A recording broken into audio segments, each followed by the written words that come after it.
परम मंगल में परात्पर अखिलेश्वर अकारण करुणावरुणालय भक्तवांछा कल्पतरु तड़िदित विनिंदित पीतांबरधारी श्री बाल कृष्ण लाल का वांग्मय स्वरूप श्रीमद् भागवत महापुराण। प्यारे प्रभु प्रेमियों, यहाँ उपस्थित सभी भक्तों के हृदय में विराजमान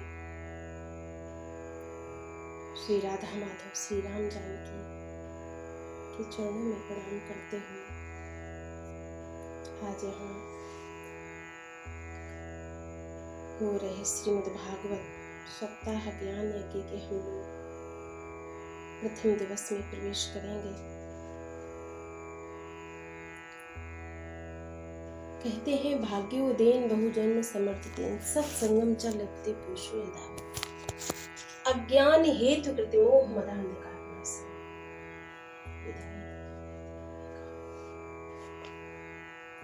अनंत जन्मों के जब भाग्य उदय होते हैं तब हमें कथा सुनने में रुचि हो पाती है। इस पवित्र धरा पर श्री वृंदावन धाम पवन सुत हनुमान जी की सन्निधि में कथा कहने वाले तो धन्य है ही, जिनको सुनने का अवसर प्राप्त होता है उनका जीवन धन्य हो जाता है।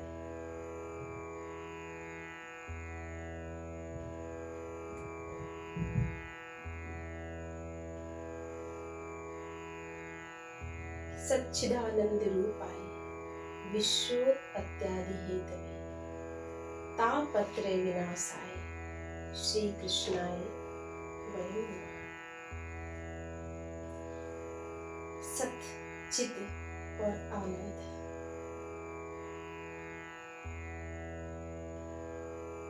सृष्टि के पहले जो विद्यमान था, सृष्टि के बनने के बाद में जो विद्यमान है और ये सृष्टि न रहने के बाद में भी वो रहेगा, वो सत्य है। चित, चित माने प्रकाश, जिसे किसी से प्रकाश उधार लेने की आवश्यकता नहीं है, स्वयं प्रकाश स्वरूप है। चंद्रमा में शैतल्य भी वो है तो सूर्य में प्रकाश भी वो है। फूलों में रंग है तो सुगंध भी वही है। वो चित है, प्रकाश है। अपने प्रकाश से पूरे संसार को प्रकाशित कर रहा है। और आनंद है, जो आनंद सिंधु सुखरासी सीकर त्रैलोक सुखासी, जो स्वयं आनंद स्वरूप है। दुनिया के साधनों से हम सुख प्राप्त करते हैं, सुख की अनुभूति होती है। बहुत महंगी गाड़ी में घूमे, कैसा लगा? बड़ा सुख मिला, बड़ा आनंद आया। अच्छा भोजन कर लिया, आनंद आ गया। असल में आनंद की परिभाषा नहीं है। भौतिक साधनों से हमें सुख प्राप्त होता है, आनंद नहीं। आनंद तो स्वयं श्री कृष्ण है, श्री राम है, सभी रूपों में विद्यमान है। विश्वोत्पत्त्यादि हेतवे, जो विश्व का पालन करते हैं, विश्व की रचना करते हैं और विश्व का लय कर देते हैं, जिनके ऊपर किसी भी प्रकार का कोई ताप प्रभाव नहीं डाल सकता, सारे तापों का विनाश करते हैं। ऐसे श्री कृष्ण को हम नहीं, आप नहीं, हम सभी मिलकर प्रणाम करते हैं। श्री कृष्णाय वयं नमः। भागवत के प्रथम आचार्य है भगवान सुखदेव जी। दूसरे श्लोक में हम उनकी वंदना करते हैं। यम प्रव्रजन्त मनुपेत मपेत कृत्यं द्वय पायो पुत्रेति तन्मयतया तर्वोऽभिनेदुस्तं सर्वभूति हृदयं वो मानतोऽस्मि।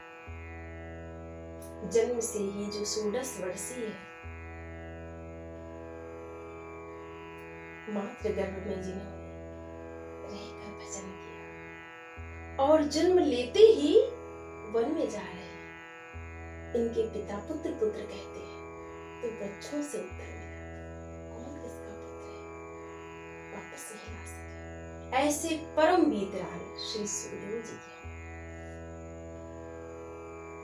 के जैसे इस पवित्र धरा पर हम सभी बैठकर कथा सुन रहे हैं, कह रहे हैं, ऐसे ही शास्त्रों में एक बड़ी ही पवित्र धरा है जिसको हम नैमिषारण्य कहते हैं। नैमिषारण्य क्षेत्र में 88,000 सौनकादि ऋषि विराजमान है, सब गृहस्थ संत हैं जिनका जीवन शास्त्र है, कथा है।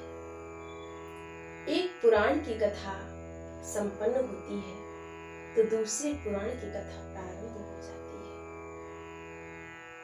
एक दूसरे को निमित्त बनाकर कथा सुनते हैं। आज समस्त ऋषि अपने अपने गृह कार्यों से निवृत्त होकर अपनी दिनचर्या को संपन्न करके बैठे थे। उन ऋषियों के मध्य में आज परम युवा संत पधारे जिनको सूत जी कहते हैं। सूत जी आए और सूत जी को देखकर समस्त संत खड़े हो गए, उनको प्रणाम किया। सूत जी उनको प्रणाम करते हैं और संत जन उनको प्रणाम करते हैं। सूत जी ने कहा, देखिए आप तो आयु में वयोवृद्ध है और आप हमको प्रणाम करते हैं, हमें तो बड़ा संकोच लगता है जी, आप हमको प्रणाम मत करिए। ऋषियों ने बड़ा सुंदर उत्तर दिया, सूत जी, धन वृद्धा बल वृद्धा आयु वृद्धास्तथैवच ते सर्वेपि ज्ञान वृद्धाश्च किंकिरास्य सिद्धिंकर। कोई धन में बड़े होते हैं, कोई बल में बड़े होते हैं, कोई कदाचित आयु में भी बड़े होते हैं, किंतु ते सर्वेपि ज्ञान वृद्धाश्च, जो ज्ञान में बड़े होते हैं ना, वो सबसे बड़े होते हैं। धन में बड़े होना कोई बड़ी बात नहीं है महाराज। कोई धन में बड़ा है, उसके पास में 4 गाड़ियां हैं, 4 बंगले हैं, तो बहुत सारा धन है, तो लोग क्या कहेंगे, उसको बड़ा नहीं कहेंगे, धनवान है। धनी व्यक्ति को लोग धनवान कहेंगे, आयुवान नहीं कहेंगे, बुद्धिमान नहीं कहेंगे, बड़ा नहीं कहेंगे। हाँ। और कोई महाराज आयु में बड़ा है, 100 वर्ष का है, तो क्या कहेंगे, वृद्ध हो गए बेचारे, लेकिन कोई उन्हें बड़ा नहीं कहेगा। कोई बलवान है, हाँ बलवान है, खूब मोटे ताजे हैं महाराज, लेकिन उन्हें बलवान कहेंगे, बड़ा नहीं कहेंगे। लेकिन ते सर्वेपि ज्ञान वृद्धाश्च, जो ज्ञान में बड़े होते हैं, संसार उनको प्रणाम करता है। जो ज्ञान में बड़े होते हैं, असल में सूत जी बड़े तो वही होते हैं। और मुझे ऐसा लगता है कि आप जो मनुष्य के अंदर अज्ञान रूपी अंधकार है, उसे दूर करने में आप करोड़ों सूर्य के समान हैं। इसलिए सूत जी, आप हमें कोई ऐसी कथा सुनाए जिससे कथा हम सुने और दुख दूर हो जाए संसार का। और कैसी कथा, जो कृष्ण प्राप्ति करम शाश्वत साधनम तद्वाद, जो कृष्ण से मिलाने वाली।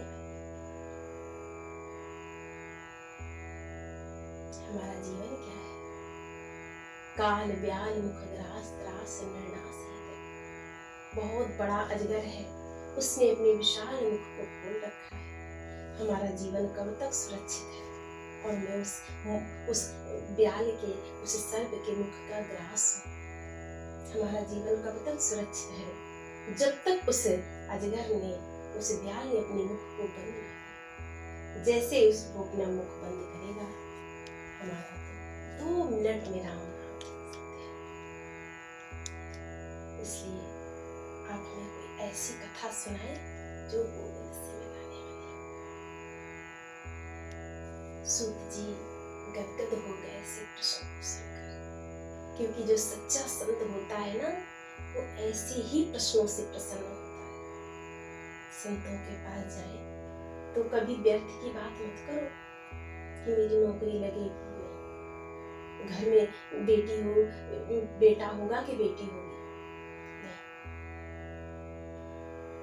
दुख मिलेगा हमारे कर्मों से, सुख मिलेगा हमारे कर्मों से, लेकिन संत कृपा करेंगे तो गोविंद से मिला सकते हैं।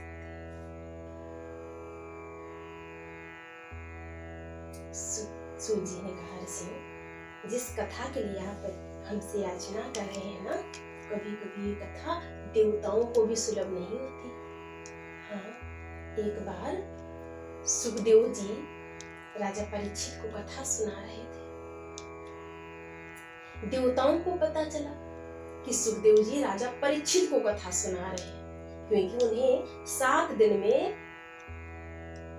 तक्षक सर्प के डसे जाने से अकाल मृत्यु का श्राप लगा।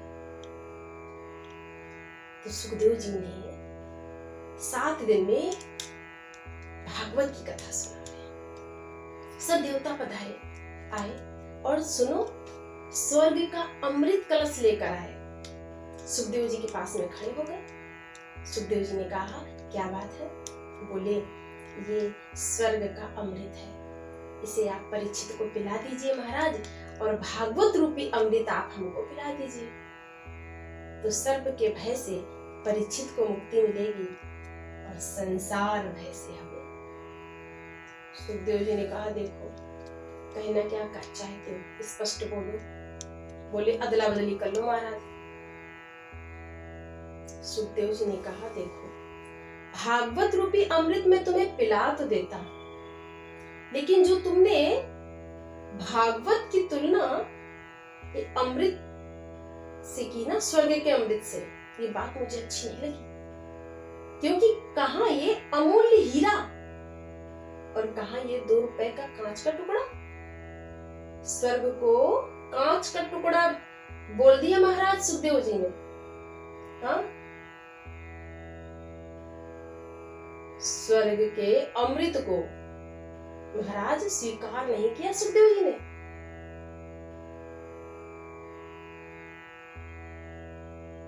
क्योंकि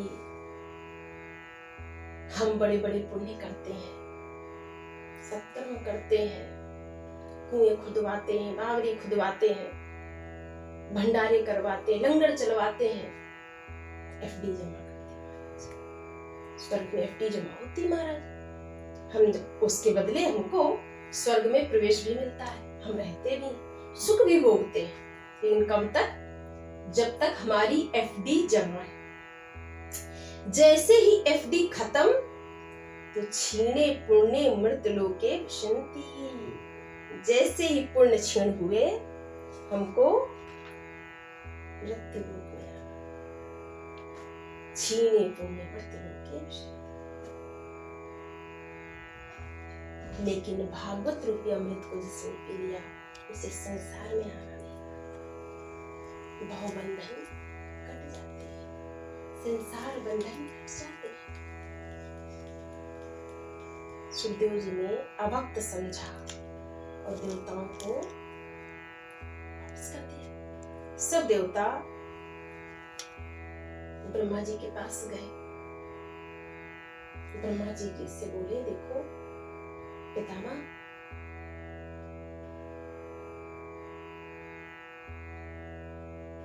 सुखदेव जी है ना, परीक्षित को अमृत पिला रहे हैं, भागवत रूपी अमृत परीक्षित को पिला रहे हैं। मैंने कहा अदला बदली कर लो, ये स्वर्ग का अमृत ले लो, परीक्षित को पिला दो। और भागवत रूपी अमृत हमें पिला दो। तो मना कर दिया। अभक्तास्तांश विज्ञाय न ददसाकथमतम श्रीमद् भागवती वार्ता सुराणाम अपि दुर्लभा। हमको अभक्त समझा और कथा का दान नहीं किया।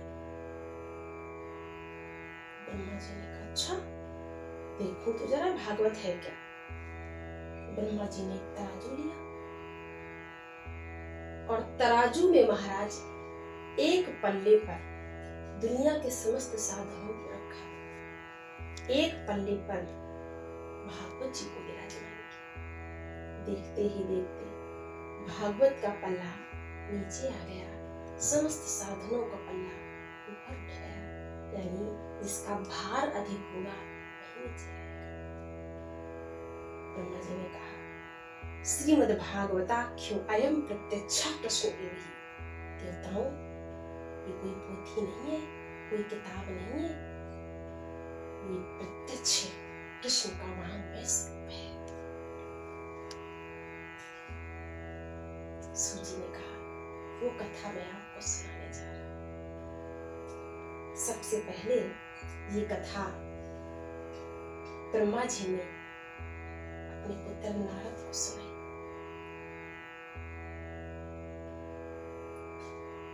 लेकिन सप्ताह श्रवण की विधि तो नारद जी ने सनत कुमार से सुनी थी। वो कैसे महाराज? क्योंकि सनत कुमार ऐसे संत हैं जो एक स्थान से दूसरे स्थान जल्दी जाते नहीं, और नारद जी ऐसे संत हैं जो एक स्थान पर ज्यादा समय तक रुकते नहीं। श्राप लगाए संभव कैसे हुआ? और कथा में 5 बातों का रहना तो महाराज बहुत जरूरी है। कौन कौन सी?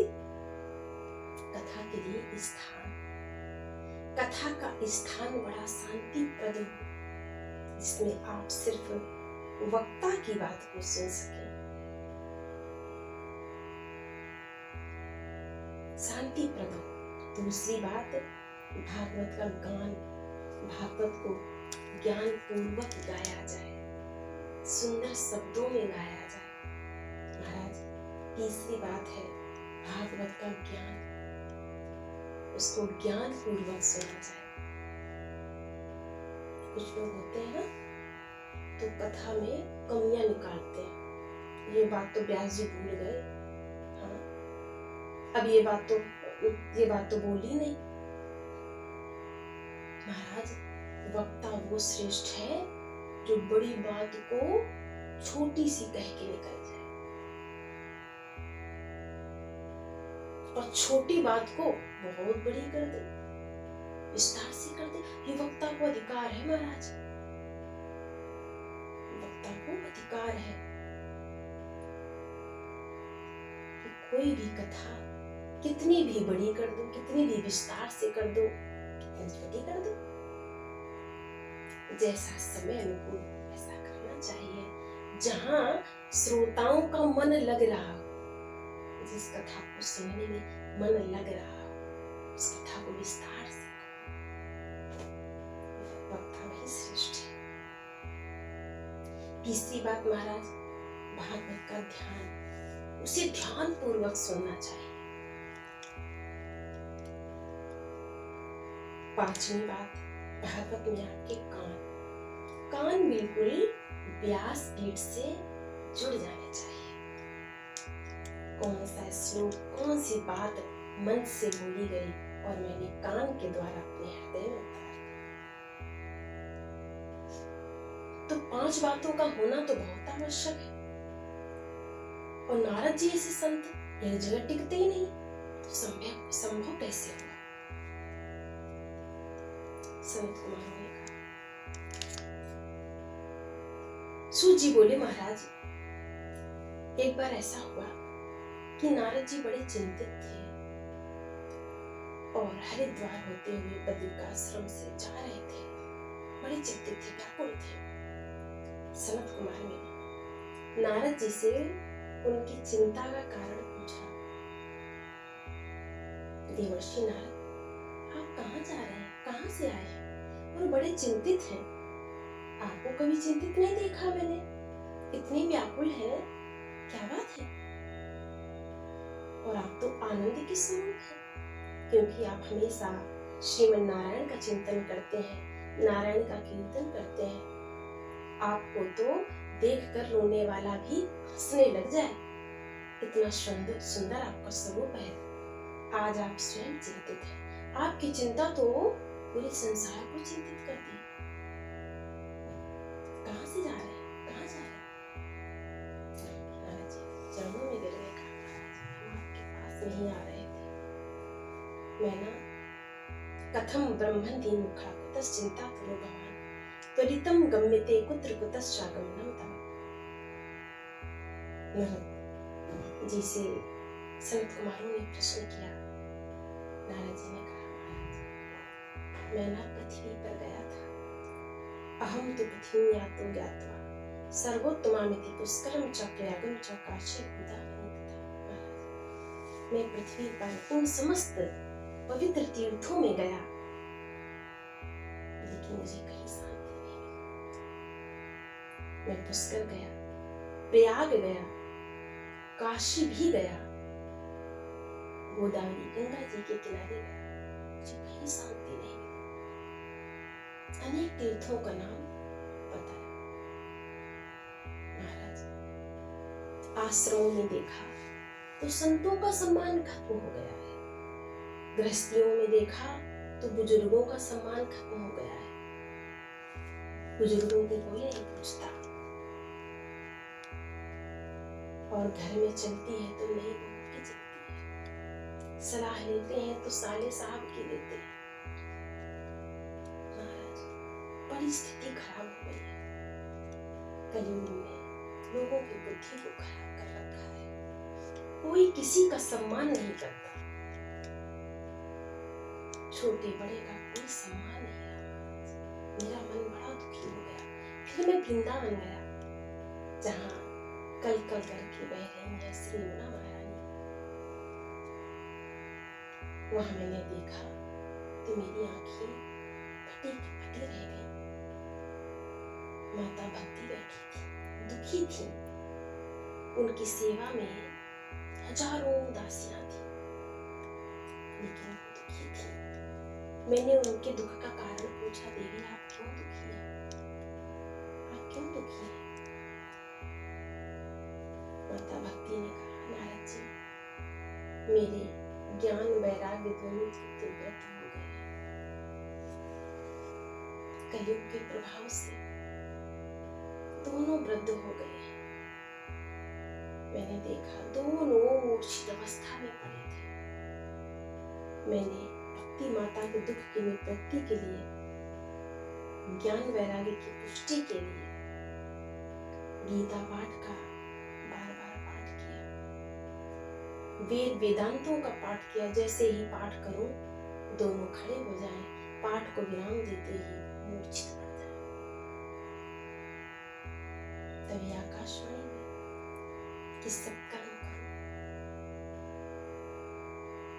मैंने भक्ति माता से कहा, देवी आप चिंतित मत हो, मैं उपाय ढूंढूंगा। देखो जिस घर में आप जाती हो ना, वहां नारायण जरूर जाते हैं। और माता आप दुखी हो जाओगे, आप कष्ट में रहोगे तो संसार कष्ट में हो जाएगा। माता ने कहा, नारद जी तुम्हारी सब बात सही है, किंतु जिस माँ के पुत्र हो जाए वृद्ध और माँ हो तरुणी, उस माँ पर क्या बीतेगी? नारद जी कहते हैं, महाराज सत्कर्म का नाम सुनते ही मैंने आपके पास में दौड़ लगाई। वो सत्कर्म कौन सा है आप मुझे बताएं।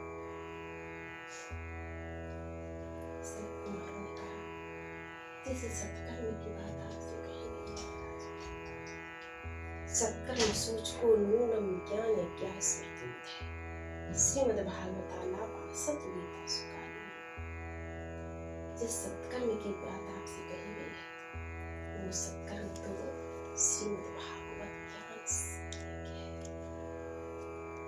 नारद जी ने कहा, महाराज लेकिन मैंने गीता का, वेद वेदांतों का पाठ किया, उससे नहीं कुछ हुआ, तो भागवत से क्या होगा? संत कुमार ने कहा, देखो वेद वेदांतों का सार भागवत है, पका हुआ फल है। अब फल के बदले हम वृक्ष की डाली तो नहीं तोड़ के खा सकते।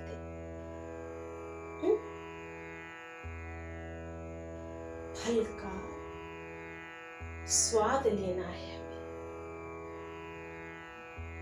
तो हमको फल ही खाना पड़ेगा। रस पीना है फल का,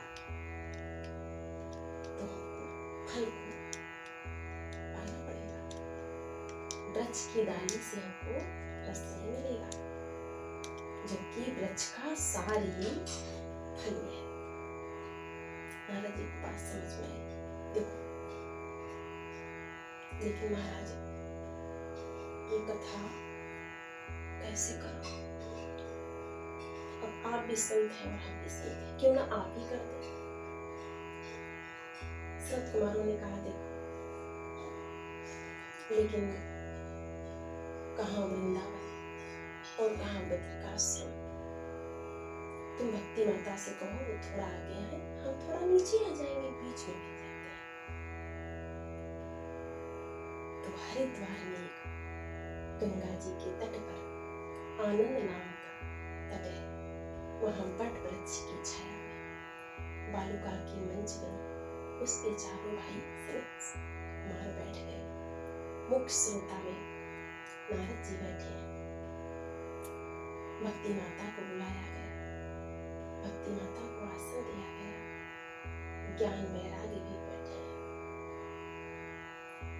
महाराज कथा जैसे ही प्रारंभ हुई, पता चली महाराज कि सनत कुमार जी कथा कह रहे हैं और नारद जी कथा कहलवा रहे हैं। तो हजारों संत महात्मा कहते हैं, देवता भी मूर्तिमान संत बनकर बैठे हैं, कथा सुन रहे हैं। भागवत की कथा तो देवता भी सुनते हैं, सब जीव जंतु बैठे हैं, वृक्ष की डाली पर बैठकर कथा सुन रहे हैं।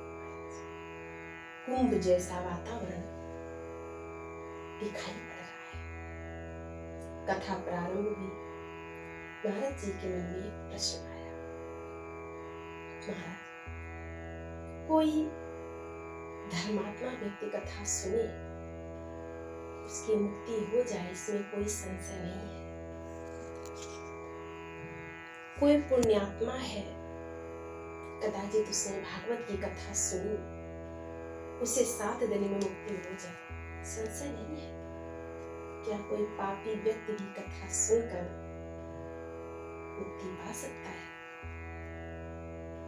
सनत कुमारों ने कहा,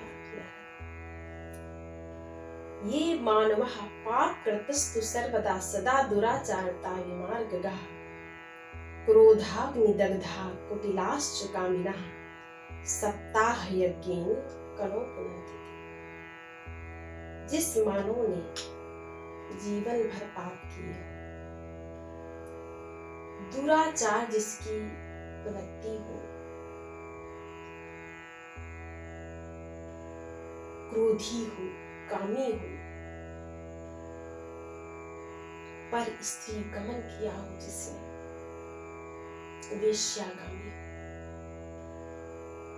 अपनी माता पिता की सेवा भी निष्ठा से न की।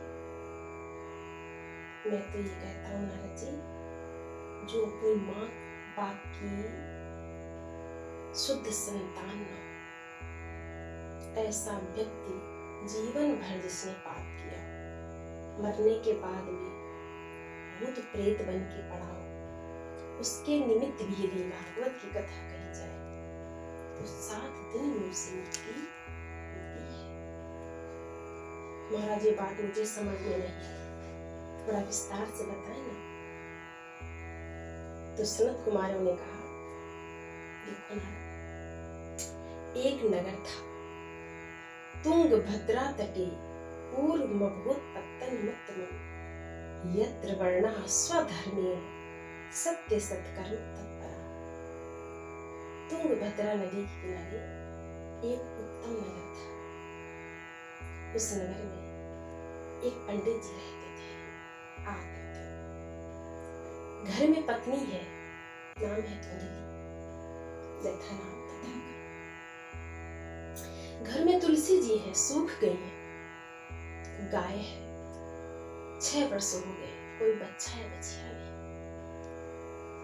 पंडितों से पूछा, पंडितों ने कहा तुम्हारे यहाँ कोई संतान नहीं है ना, इसीलिए ऐसी स्थिति है।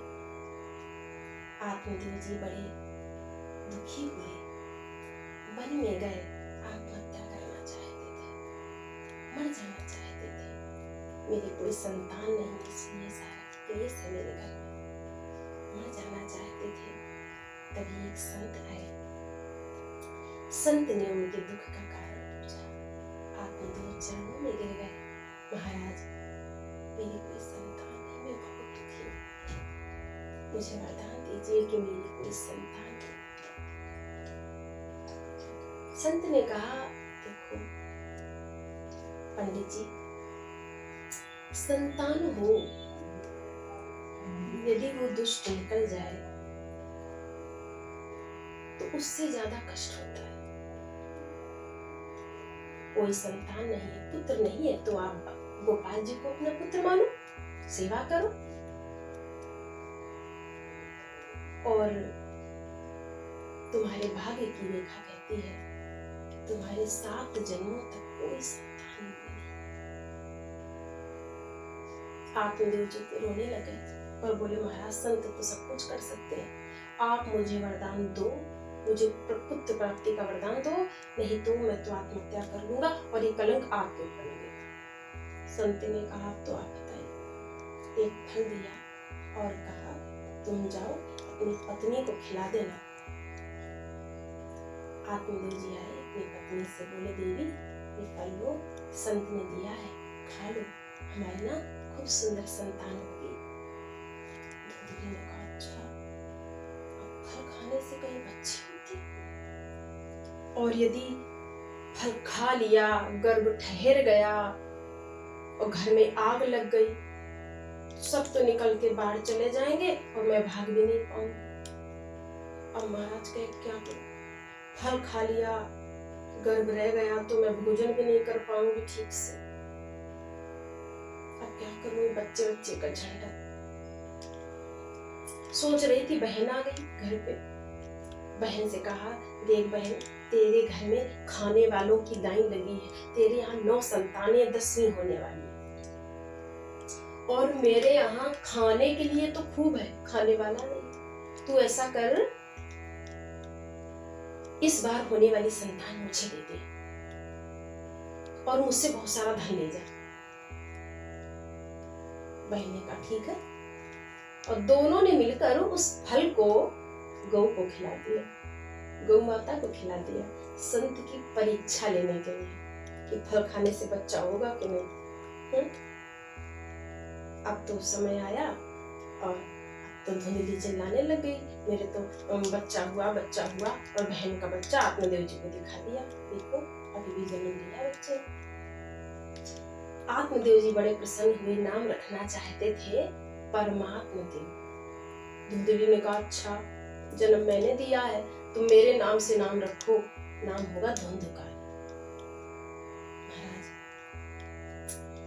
फल को गौ माता को खिलाया था, इसलिए गौ माता ने भी एक बालक को जन्म दिया, जिसके कान है गौ जैसे, पूरा शरीर है मनुष्य का, वो है गोकर्ण जी महाराज। बोली गोकर्ण जी महाराज की जय। महाराज अब इकलौता बालक जिस घर में हो ना, तो माता पिता को बड़ी सावधानी रखनी चाहिए। अब तो धुंधकारी छोटा था, कंचे खेलने लग गया, खेलते खेलते चोरी भी कर लाता, और माँ मना भी नहीं करती, रख लेती, कोई बात नहीं, तेरे लिखने के काम आएगी। स्कूल गया, पेंसिल चोरी करके लाया, माँ ने देखा, रख दिया, कोई बात नहीं बेटा, तेरे लिखने के काम आएगी। छोटी चोरी, फिर बड़ी चोरी, फिर घर पे चोरी करने लग गया, माँ को मारने पीटने लग गया। और माँ सोचती कोई बात नहीं, इकलौते ही तो है, भेजा नहीं। बात आगे बढ़ने लग गई, मांस भक्षण करने लग गया, सुरापान करने लग गया। आत्मदेव जी एक दिन रो रहे थे, सोचे इससे तो मैं बिना संतान के ठीक था। मेरे मंदिर जैसे घर को पवित्र कर दिया धुंधकारी। रो रहे थे। धुंधकारी को समझाने का प्रयास किया तो डांट कर बोला, आपकी बुद्धि सठिया गई है, मैं जो करता हूं बिल्कुल अच्छा करता हूं, चुपचाप बैठे रहो। आत्मदेव जी को बड़ी ग्लानि हुई, काश मैंने संत की बात को माना होता, आज ये दिन मुझे न देखने पाते। तभी गोकर्ण जी आए। देखो, गोकर्ण पंडितो ज्ञानी धुंधकारी महाकाल। गोकर्ण जी पंडित है, ज्ञानी है, धुंधकारी महाकाल। गोकर्ण जी आए। गोकर्ण जी भी आत्मदेव जी को पिताजी कहते थे। पिताजी, क्या बात है, आजकल मैं देख रहा हूँ आप बहुत दुखी रहते हैं, क्या बात है? चरणों में गिर गए। गौपुत्र, मेरा मार्गदर्शन करो बेटा, मैं घर में रहूं तो रहूं कैसे? मेरे मंदिर जैसे घर को धुंधकारी ने नरक का अड्डा बना दिया है। वन में जाऊं तो जाऊं कैसे?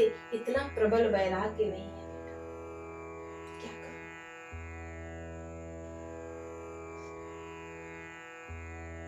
गोकर्ण जी गंभीर हुए और कहा, पिताजी, वन में जाने से होगा भी क्या? वन में जाने से क्या होगा? वन में जाने से यदि भगवान मिल जाते तो शेर का तो जन्म ही वन में होता है। यदि हम ये कहें कि जल में खड़े होकर तपस्या करने से भगवान मिल जाते हैं, तो मछली का तो जन्म ही जल में होता है, मगरमच्छ तो रहता ही जल में है। महाराज, न भगवान की प्राप्ति वन में जाने से होगी, न जल में कंठ पर खड़े होकर तपस्या करने से होगी। मन के हारे हार है, मन के जीते जीते। मन ही मिलावत राम सो, मन ही करत। सारा खेल मन का है। मन से हमने स्वीकार कर लिया कि मैं गृहस्थ में रह के भी एकांत में हो, वन में। तो आप गृहस्थ में रह के भी आप वन में। यदि मन ने आप वन में चले गए, मन आपका घर में है, गृहस्थ में है, तो आप वन में जाके भी आप गृहस्थ में। सारा खेल, सारा बंधन मन का है। इसलिए मन आप प्रभु में लगाएं पिताजी, क्योंकि और आपने अगर ये सोच रखा है कि मैं शरीर हूं, तो देहेस्थीमांस रुद्रे अभिमतिम त्यजतम जाया सुता दिशु सदा ममताम विमुंच पश्चानिशम जगदिदम क्षण भंगनिष्ठम वैराग्य राग रसिको भव भक्ति निष्ठा। पिताजी, सबसे पहले तो आप देहाभिमान त्यागिए कि मैं एक शरीर हूं। क्या मैं शरीर हूं? अगर मैं शरीर हूं तो इसे बूढ़ा नहीं होना चाहिए। अगर मैं शरीर हूं, अगर मैं आंखें हूं, तो मोटा मोटा चश्मा लग जाता है एक समय पर, आंखें कमजोर हो जाती हैं। क्यों हो जाती है? अगर मैं ये कहूं कि मैं कान हूं, तो महाराज एक समय के बाद में कान भी सुनना बंद कर देते हैं। अगर मैं ये कहूं कि मैं शरीर हूं, तो ये तो मर जाता है महाराज। शरीर मर जाता है, मरने के बाद में 4 मुट्ठी राख बनता है। शरीर की 3 गतियां होती हैं। गाड़ दोगे तो कीड़े पड़ जाएंगे, जला दोगे तो 4 मुट्ठी राख बन जाएगा। और फेंक दोगे तो कृमि बिट भस्म संजातकम, कीड़े मकोड़े खाकर विष्टा कर देंगे, चीड़ कौवे खाकर। चौथी गति तो शरीर की होती नहीं, तो ये तो तय है कि मैं शरीर नहीं हूं। ये बीवी बच्चे मकान दुकान कारोबार घर ये सब मेरा है। तो मेरे जन्म से पहले कहां था ये? बच्चे जन्म से पहले कहां थे? आने से पहले कभी कोई पत्र लिखा कि पिताजी माताजी मैं आ रहा हूं? माता पिता मेरे हैं, तो जाने के बाद में कभी कॉल करते हैं कि बेटा तुम सुखी हो कि दुखी हो, कैसे हो, भोजन किया कि नहीं किया? तो ये तय है कि मेरे माता पिता मेरे नहीं, जब तक है तब तक खूब सेवा करो, मेरे हैं ये मान के नहीं, मेरा उत्तरदायित्व है इसलिए, अपना नहीं। कोई भी साधन हमें मिला है, घर मिला है, बंगला मिला है, गाड़ी मिली, उपयोग करो, उपभोग नहीं, क्योंकि ये ज्यादा समय तक रुकने वाला नहीं है।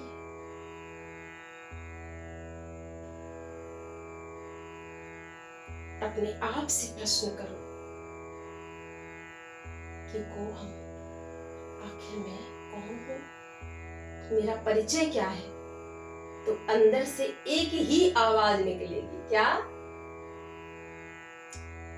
चल रे हंसा अमर लोग को, यहाँ कोई नहीं तेरा है, जग वालों का हुआ अंधेरा, अपना हुआ सवेरा है।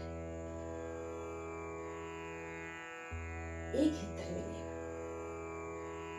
रात भर गोकर्ण जी ने आत्मदेव जी को उपदेश किया, इतना प्रबल वैराग्य हुआ कि रात में ही घर छोड़कर वन में चले गए, भगवान का चिंतन किया और भगवत प्राप्ति की। महाराज इधर धुंधकारी ने सोचा अच्छा हुआ चले गए, रोज टोकते थे ये मत करो वो मत करो, अच्छा रहा। अब तो माँ को मारने लग गया, पीटने लग गया, सारा सामान ले जाकर के वेश्याओं को दे दिया। महाराज इतनी दुखी हुई धुंधली कुएं में कूद गई, मर गई। 4 वेश्याओं को लाकर धुंधकारी ने घर में रख लिया।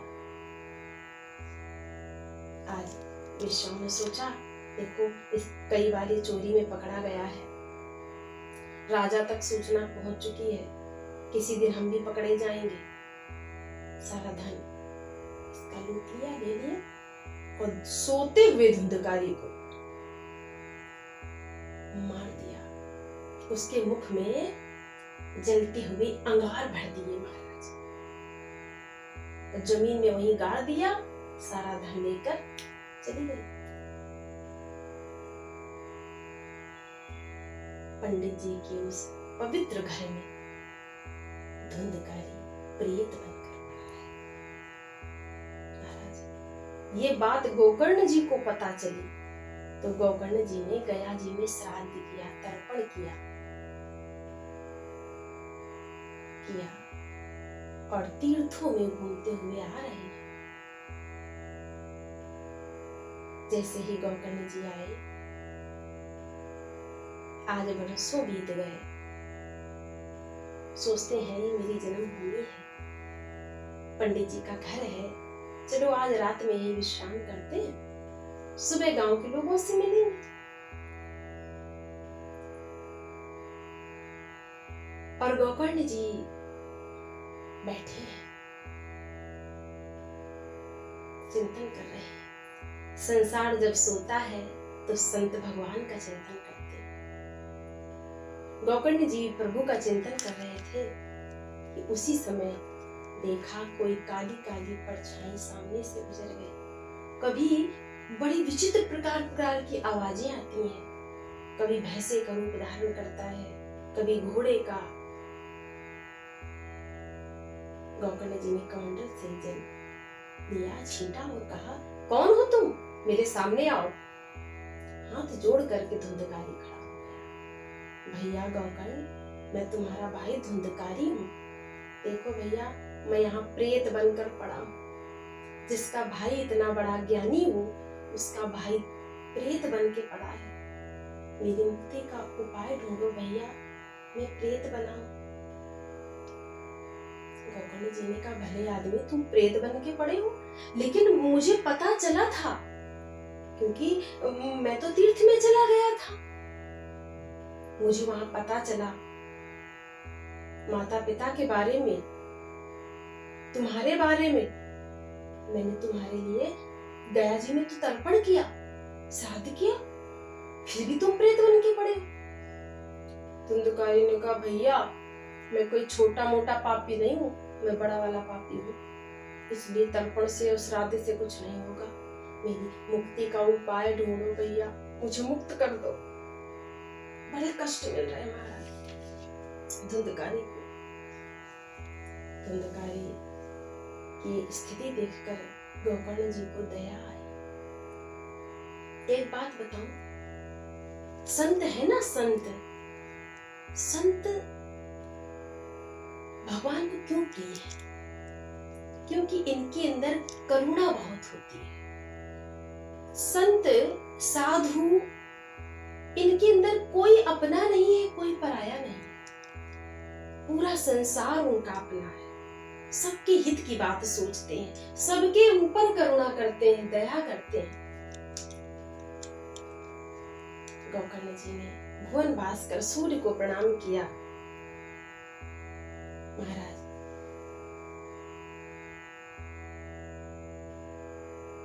सूर्य भगवान को प्रणाम करके सूर्य भगवान ने आदेश दिया, श्रीमद् भागवतान मुक्ति सप्ताहम वाचनम करो। गौकर्ण जी, तुम भागवत की कथा करो सप्ताह विधि से। उपाय मिल गया गौकर्ण जी। और फिर गौकर्ण जी ने गांव वालों की सहायता से भागवत की कथा प्रारंभ की। सुंदर सा मंच बनाया गया, गाय के गोबर से चौका लगाया गया, कदली के वृक्षों के पत्ते लाए गए, कदली के केले के पत्ते का मंडप बनाया गया, तुलसी जी विराजमान की गई। महाराज कहते हैं बड़ी विधि विधान से कथा प्रारंभ हुई। धुंधकारी को आसन बिछाया, आओ आपकी निमित्त कथा कर रहे हैं, तो वायु उसे उड़ा देती है। सप्त ग्रंथि का बांस गड़ा था, उस पे आकर धुंधकारी बैठा, ऐसा लिखा है। और प्रथम दिन की कथा से पहली ग्रंथि फट गई, दूसरे दिन की कथा से दूसरी ग्रंथि, ऐसे 7 दिन की कथा हुई, सातों ग्रंथियां फट गई। धुंधकारी प्रेत से देव बन गया, हाथ जोड़ के खड़ा हो गया गौकर्ण जी के सामने और कहा, भैया आपने बड़ी कृपा की, मुझे भागवत की कथा सुनाई, देखो मेरे लिए विमान आया है और मैं जा रहा हूं। गौकर्ण जी खड़े हो गए और पार्षदों से कहा, ये तो भेदभाव है, ये गलत है, यहाँ तो हजारों लोगों ने कथा सुनी। यदि भागवत की कथा सुनने से विमान आता है, ये बात सत्य है, तो कथा तो हजारों लोगों ने सुनी और विमान सिर्फ एक धुंधकारी के लिए क्यों? तो पार्षदों ने बड़ा सुंदर उत्तर दिया, महाराज कथा वही है, कथा पांडाल वही है, व्यास कथा कहने वाले व्यास जी वही है, लेकिन कथा सुनने के भेद में भेद हो। धुंधकारी ने कथा बड़े ध्यान से सुनी और महाराज कथा सुनने में 3 प्रकार के श्रोता होते हैं। एक नंबर 1 के श्रोता, जो मन को एकाग्र करके कथा सुने। दूसरे होते हैं सरोता, हाँ, जो कथा में आ गए और बस कटिंग में लगे पड़े, कुछ पांडाल में कमियां निकाली, कुछ व्यास जी में कमियां निकाली, कुछ प्रसाद में कमियां निकाली, कुछ यजमान में कमियां निकाली। जैसे सरोता सुपारी काटने का काम करता है, वैसे ही ये सरोता महाराज ये कथा में कमियां निकालते हैं। और महाराज तीसरे होते हैं सोता। कथा में आ गए, बढ़िया कहीं टेक लगाने की जगह देख ली और मंद मंद प्यार हवा चल रही है, कहीं पंखे कूलर की व्यवस्था देख ली और बस 3 घंटे की समाधि। बोलो राधे श्याम। तो महाराज सरोता या सोता को विमान नहीं आता, भगवान उनको नहीं मिलते। जिसने मन को एकाग्र करके कथा सुनी, भगवान तुलसी के लिए आते हैं। धुंधकारी तो चला गया। गोकर्ण जी ने फिर से कथा सुनाई। हाँ, पूरे गांव के लोगों को बैठाल कर फिर से कथा कही। सबने कथा को मन से एकाग्र होकर के कथा सुनी। फिर बाद में सबके लिए विमान आया, पूरे गांव के लोगों के लिए विमान आया महाराज, गोकर्ण जी के लिए भी है। सब लोग भगवान के धाम में गए। बोली गोकर्ण जी महाराज जी की जय। अब महाराज विमान का मतलब क्या है?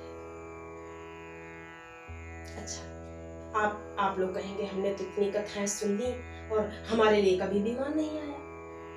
तो महाराज विमान का मतलब है जिस दिन कथा को सुनकर हमारे जीवन से मान अभिमान दूर हो जाए, वही विमान है। जिस दिन मान अभिमान दूर हो गया, उसी दिन हमें बोलो राधे।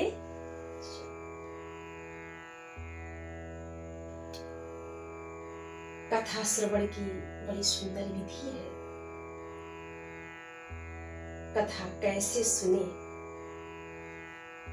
कहते हैं जब हम भागवत की कथा सुने तो किसी वैष्णव ब्राह्मण से शुभ मुहूर्त दिखलाना चाहिए।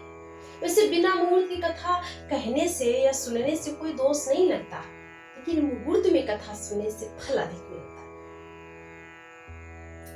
तो उस मुहूर्त में कथा सुने। जो व्यास मंच पर वक्ता बैठे वो शुद्ध वैष्णव ब्राह्मण होना चाहिए। गुटखा पान चबा करके कथा कहना वर्जित है। हाँ।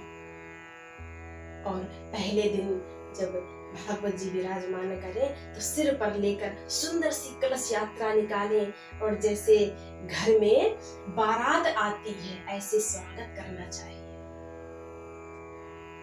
धूमधाम से कलश यात्रा निकालें, नगर भ्रमण करें, धूमधाम से कलश यात्रा हो, प्रथम दिन की कथा हो, वहां पर रुद्र कलश की स्थापना, पितृ कलश की स्थापना, तुलसी जी की स्थापना विधि विधान से कथा को करवाना चाहिए, सुनना चाहिए। हो सके तो 5 ब्राह्मणों का वर्ण करें जो संस्कृत में मूल पाठ करें, जप करें, पूजन पाठ करें, कुछ संगीत आदि की व्यवस्था करें, जो बीच बीच में कीर्तन करें, शंख बजाए, कभी घड़ियाल बजाए, जय जयकार करें कभी, ताकि श्रीमती निद्रा देवी श्रोताओं के सिर पे ना हो। हाँ महाराज, ये निद्रा देवी है ना, ये कुंभकर्ण की पत्नी है। इन्होंने तो राम जी से कह दिया था कि तुमने मेरे पति को मार दिया है, मेरे पति कुंभकर्ण को तुमने मार दिया, मैं तुमसे बदला लेके रहूंगी। राम जी ने कहा कैसे लोगी बदला देवी? तो निद्रा देवी ने कहा ये बताओ आपके धाम को कौन जाता है? राम जी ने कहा वही जाते हैं जो मेरी कथा सुनते हैं, मेरा कीर्तन करते हैं। यही तो उपाय है। जहां आपकी कथा हो रही होगी ना महाराज, वहां जाकर मैं आपके श्रोताओं के सिर पे बैठ जाऊंगी। व्यास जी कथा सुनाते रहेंगे और श्रोता झोंका लेते रहेंगे, ना कथा सुन पाएंगे ना आपके धाम को जा पाएंगे। राम जी ने कहा तुम्हारी बात तो ठीक है देवी, हाँ उपाय तो तुमने खूब अच्छा निकाला मेरे धाम में ताला बंद कराने का, लेकिन मैं भी एक उपाय बता दूंगा। क्या? बीच बीच में कीर्तन करवा दिया करूंगा। हाँ, बीच बीच में कथा में कीर्तन होता रहेगा ना, तो आप उनके सिर पे विराजमान नहीं हो पाओगी। वो जरूर आती है, इसलिए सावधान। कीर्तन आदि की व्यवस्था हो सके तो 5 दिनों तक भोजनम तु वरम मन्ये कथा श्रवण कारकम नोपवासो वरा प्रोक्ता कथा विघ्न करो। यदि हो सके तो 7 दिनों तक घी पी करके कथा सुने, फल ले लो। ये भी ना हो तो महाराज 5 बार भोजन करो, लेकिन कथा नियम से सुनो, जैसे कथा में विघ्न ना आए। अब महाराज तुमने तो घी पी लिया और बीच में पेट खराब हो गया तो कथा में बाधा पड़ गई। इससे अच्छा है कि आप हल्का भोजन करके भी कथा सुन सकते हो। कथा श्रवण की बड़ी सुंदर सुंदर विधियां हैं, अभी चल रही थी। और देखो, जब कथा विधि चल रही थी, प्रसंग चल रहा था, उसी बीच में श्रोताओं के बीच में हृदय में विराजमान है भक्ति माता। हाँ, उन तो प्रसन्न हो गई, नाचने लग गई भक्ति माता, क्योंकि उनके दोनों पुत्र ज्ञान वैराग्य पुष्ट हो गए। भक्ति माता नाचने लग गई। प्रहलाद स्थालधारी तरल गतिया चोधवा कांसधारी बीड़ा धारी सुरसीश्वर कुशलतया राग कर्तार्जुनो भूत इंद्रो वादीन मृदंगम जय जय सुकरः कीर्तने ते कुमारा यत्राग्रे भाव वक्ता सर सरचन्या व्यास पुत्रो बहू। महाराज प्रहलाद जी ताली बजाने लग गए, उद्धव जी कांसा बजाने लग गए, नारद जी वीणा बजाते हैं, आहा। तो महाराज इंद्र मृदंग बजा रहे हैं, सुखदेव जी जय जयकार करते हैं, और बड़ी सुंदर कीर्तन की लहरी चली। माता पार्वती के साथ में भगवान शंकर भी आ गए तो नाचने लग गए, कीर्तन चलने लगे। तो माता पार्वती के साथ में भोले बाबा आके नृत्य करने लग गए। मेरे भगवान से भी रहा नहीं गया और कहा, मांगो क्या चाहिए तुम्हें। सब देवताओं ने हाथ जोड़े, प्रार्थना की, प्रभु जब जब आपका कीर्तन किया करें तब आप हमें दर्शन दे दिया करें, बस यही प्रार्थना है हमसे। आइए हम सभी लोग कीर्तन कर लें। श्री कृष्ण गोविंद हरे मुरारे, हे नाथ नारायण वासुदेव।